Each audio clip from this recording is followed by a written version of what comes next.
வணக்கம். நான் திண்டுக்கல்லேருந்து வந்திருக்கேன்.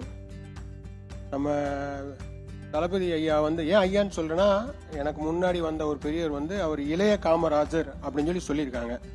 அந்த காமராஜர் வழியில 3 வருஷமா சிறப்பா 10வது 12வது படிச்சவங்க எல்லாத்துக்குமே விருது வழங்கிக்கிட்டே இருக்காரு. அதுவும் குறிப்பா அந்த 10வது 12வது பிள்ளைகளுக்கு ஏன் அவங்க விருது வழங்கிட்டு இந்த போதை அந்த பாதை வேண்டான்னு ஏன் சொல்றாங்கன்னா, அந்த டீனேஜ்ங்கிற 2 கட்ட வயசு. பெற்றோர்கள் பிள்ளைகள்கிட்ட சொன்னாங்கன்னா புரிஞ்சுக்க மாட்டாங்க. ஒரு ஆசிரியர் சொன்னாங்கன்னா பிள்ளைங்களை அதை ஏத்துக்க மாட்டாங்க. நீ என்ன சொல்றது, என் ஃப்ரெண்ட் இருக்கான் அப்படின்னு போயிடுவாங்க. நம்ம உச்சம் பெற்ற தளபதி ஐயா என்ன சொல்றாரு, இந்த வயசுல பிள்ளைங்களுக்கு இந்த விஷயத்த சொன்னாங்கன்னா அவங்க மனசுல அது பதிஞ்சு அதன் மூலமா இந்த போதைங்கிற பாதைய வேரோட அழிச்சிடலாம்.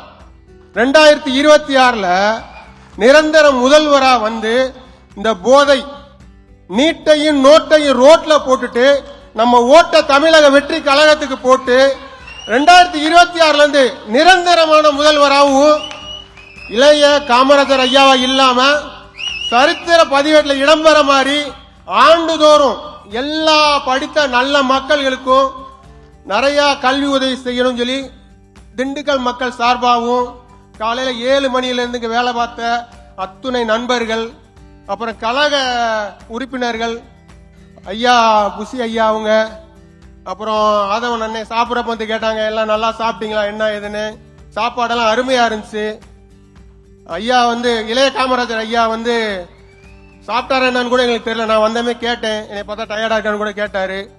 கிட்டத்தட்ட 5 மணி நேரம் நம்மளோட நம்ம பிள்ளைங்க நல்லா இருக்கணும், இளைய சமுதாயம் நல்லா இருக்கணும், குறிப்பா போதைங்கிற பாதைய வேரோட அழிக்கணும், நீட்டு நோட்டு வேண்டாம். 2026 தமிழக வெற்றி கழகம் எங்க தளபதி விஜய் அண்ணனுக்கு தான். அதுக்காக ஒண்ணு ஜனநாயக கடமைய கரெக்டா பயன்படுத்தணும். எதுக்கு நம்மள போல 10ஆம் கிளாஸ் 12ஆம் கிளாஸ் பிள்ளைங்க அவங்க சொல்றாங்க, அவங்கதான் நம்ம அம்மாட்டையும் பெரியவங்கட்டையும் எப்பா நல்லபடியா ஓட்டு போடுங்க, கரெக்டா நாளுக்கு ஓட்டு போடுங்க, நோட்டு வாங்காதீங்க, ஓட்டு கரெக்டா போடுங்க அத சொல்றாங்க. எதுக்காக அவங்ககிட்ட சொல்றாங்க, அவங்கதான் நல்ல நட்பு மூலமா போதை பாதையை வேரோட அறுப்பாங்கிறதுக்காக சொல்றாங்க. அதனால 2026ல இருந்து எங்க இளைய காமராஜர் ஐயா நிரந்தர முதல்வராக சொல்லி ஆண்டவனை பிரார்த்திக்கிறேன். நானு செய்திகளை உடனுக்குடனும் துல்லியமாகவும் தெரிந்து கொள்ள சப்ஸ்கிரைப் பண்ணுங்க.